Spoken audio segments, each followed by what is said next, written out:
नमस्कार दोस्तों, तो स्वागत है आपका हमारे चैनल स्टोरी 44 में। तो आज की हमारी स्टोरी है नई भोर।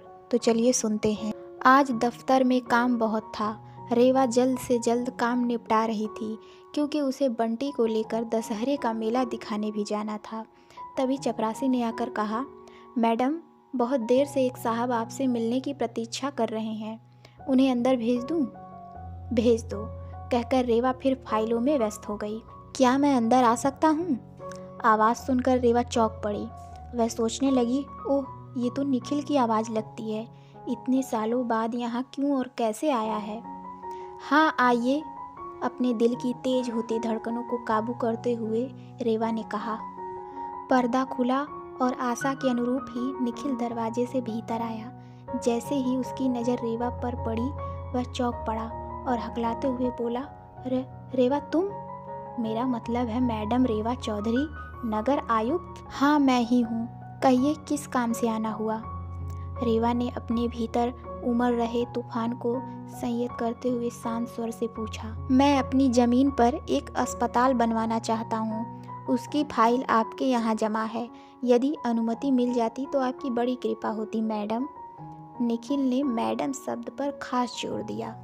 अभी मैं जल्दी में हूँ, सारे कागजात देख लूँ, जैसा होगा आपको मेरा स्टाफ सूचित करेगा, कहकर रेवा अपनी कुर्सी से उठकर खड़ी हुई।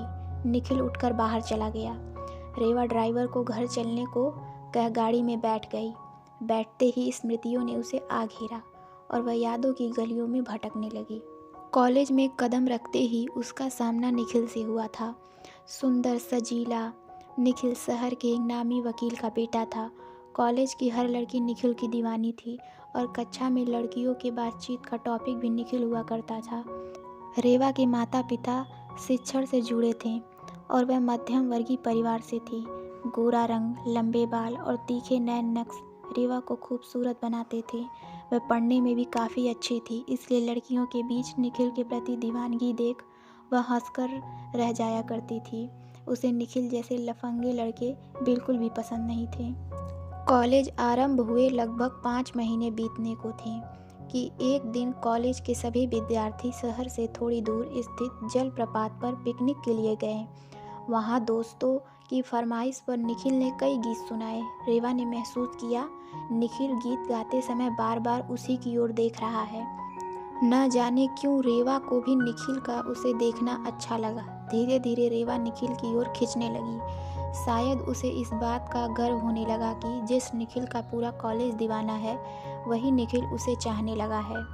अब निखिल और रेवा के प्रेम के बारे में सभी को पता था और कॉलेज की लड़कियां रेवा की किस्मत से ईर्ष्या करने लगी थीं। फाइनल ईयर खत्म होने को था। परीक्षाओं से पहले एक दिन निखिल रेवा को जीत करके अपने घर ले गया। उस समय निखिल के घर वाले किसी विवाह में शामिल होने के लिए बाहर गए हुए थे। निखिल ने मौके का फ़ायदा उठाना चाहा था, परंतु रेवा किसी तरह वहां से बचकर आ पाई थी। उसे वापस घर पहुंचकर निखिल से और स्वयं अपने आप से नफरत होने लगी। रेवा सोचने लगी, आज तो अनर्थ ही हो जाता, गलती मेरी ही है। मैं ही निखिल की बातों और प्यार के झूठे खेल में आ गई। मैंने क्या सोचा था और वह कैसा निकला। फाइनल की परीक्षा देकर रेवा दूसरे शहर चली गई और सिविल सर्विसेज की परीक्षा की तैयारी में जी जान से जुट गई। अथक परिश्रम और प्रबल इच्छा शक्ति से रेवा ने सिविल सर्विसेज की परीक्षा उत्तीर्ण भी कर ली। उस दिन के बाद रेवा ने निखिल से अपने सारे संबंध तोड़ लिए।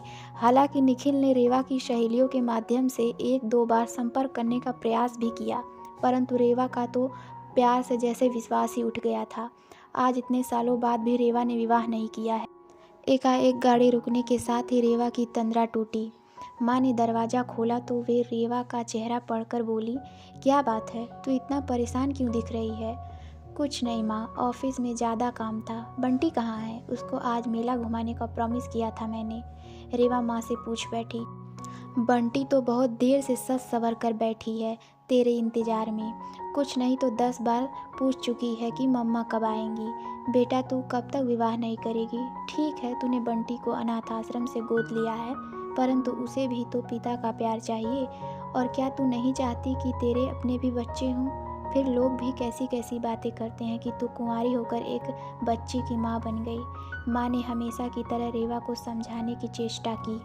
तब तक 4 साल की छोटी सी प्यारी सी गोल मटोल बंटी वहाँ आ गई और रेवा के गले में बाहें डाल दी। मम्मा, मैं कब से आपका वेट कर रही थी, मेला देखने चलो ना।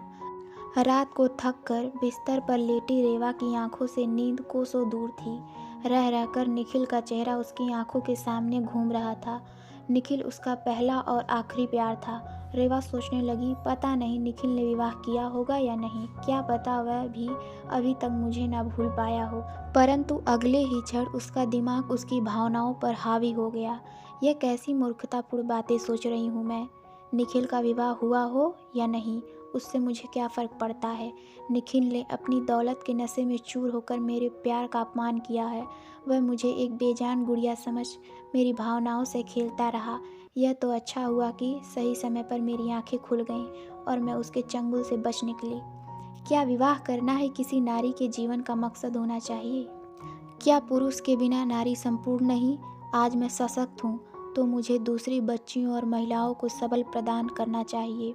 आखिर मैंने सिविल सेवा भी इसीलिए चुनी थी कि मैं समाज के उत्थान में अपना योगदान दे सकूं। मुझे बंटी को पढ़ा लिखा कर अच्छा नागरिक बनाना है और बंटी जैसी अन्य दूसरी बच्चियों का भी जीवन संवारना है।